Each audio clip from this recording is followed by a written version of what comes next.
Hey everyone, this is Randy from BibleBuyingGuide.com.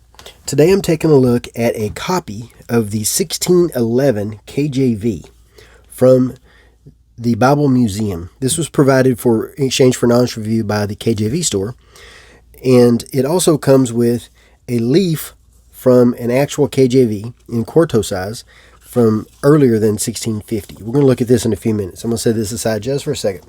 So what we have here is a large Bible, and this is the original KJV was meant to be about a pulpit size. So let's take a look. To give you an idea of that, it is about 9 by 11 by 3.5. I don't even have to show you that side.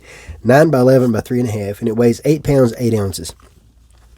And it is bonded leather, hardcover, covered in bonded leather, and it is pulpit size. It's meant to be read in church, like a lectern or something like that. And this one is a pasted binding with extra thick paper for the liner. And then cream acid-free premium Bible paper. I don't know the GSM of this, but to my fingers, I would guess that to be 60 GSM or above. So that's a pretty good size paper right there. And it includes all the things that came with the KJV. So it's printed in China for the Bible Museum, and here's all the information for that. And then it includes all of the woodcut engravings. There's the Epistle to James, translators to the reader, a reading plan. There's a reading plan for each month, and it gives quite a bit of information, although it is a little difficult to read because it is in Gothic type, just like the original KJV. So here's an almanac. To find Easter forever. Now this does include the old style spellings, and in 1611, not every letter had the same sound that it does today. So Easter here is spelled with an F, but it's actually pronounced as an S, and then that U there is pronounced as a V. You're going to see that continually all the way through here. Table and calendar expressing the order of psalms and lessons to be said at morning and evening prayer. So there's some lessons for psalms, lessons proper for holy days. So this is authentic. When it comes to the 1611, this is an actual scan photocopy of an actual 1611 edition. So there's genealogies, lots of genealogies, some really detailed drawings there. There's some of the wood carved engravings, woodcut. Lots of good things here. Lots of interesting information in the front. Now, I've not traced all this down to figure out what it all means or how accurate it is or anything like that. But it is here. This paper is easy to turn. It's very opaque. It's it has that cream color. It's a deep cream, heavy cream color along the line of a journaling Bible, but a lot thicker. Lot thicker. And then we have an index to a map. There's the map, and then here's the rest of the index, and then we get into the text. Now it is in Gothic type, and then where we see, see if I can zoom in and show you. Well, let me just pick it up here. So we have Gothic type. It's about 11 or 12 point font, and then we have Roman type for the added words, supplied words, and then sometimes we have an asterisk. That tells us there's a reference in the margin. So references and footnotes are in the outer margin. We have 2-column verse by verse. It doesn't have a lot of references, but it does have some. And then the footnotes are the original translator's footnotes. It includes chapter summaries. The first drop cap for the book takes 9 lines, and it's large. It includes lots of different design back there. Then we have little fancy decorations for the book design. Across the top we have a summary for each column Then it shows us the book that we're in. So I can bring this back over here.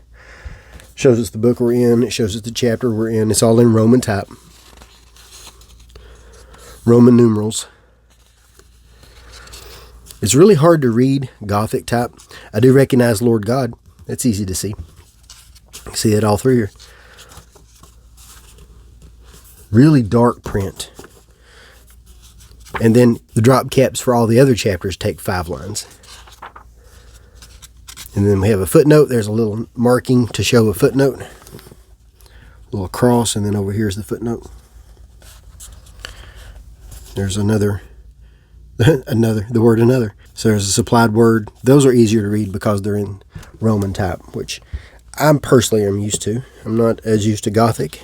And then, just like the original, the 1611 KJV, it does include the Apocrypha. There's Isaiah. So there's the Apocrypha.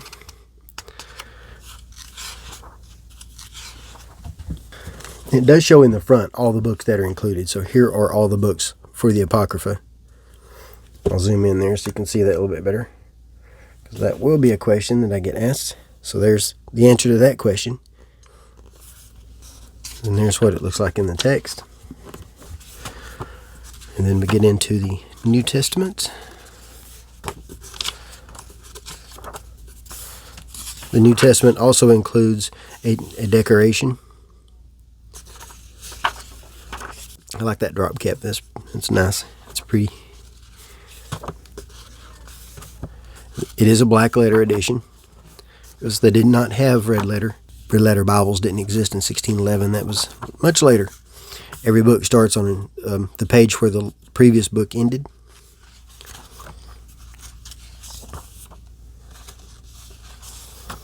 And that is it. So that is an interesting Bible. So if you're interested in a 1611 edition, this is an exact replica. That's a photocopy that looks just like the real deal. Now it does come with a leaflet. I did mention that, so let's take a look. First, it includes a little pamphlet that tells you about it, and then it shows you that it's printed before 1650, the leaf that is included in here. And it gives you information about the KJV and about the work of the translators, and then information about it, and then the leaflet. This is an actual page from the quarto size, and it gives you information here about it, and it's guaranteed to be before 1650. So it's at least 350 years old. And here I am touching it with my hands. So that is pretty. I like that. Zephaniah. So there's almost 400-year-old page. No way to know exactly how old it is, but it does give you information about it here. And there's some more information. Transmission to English.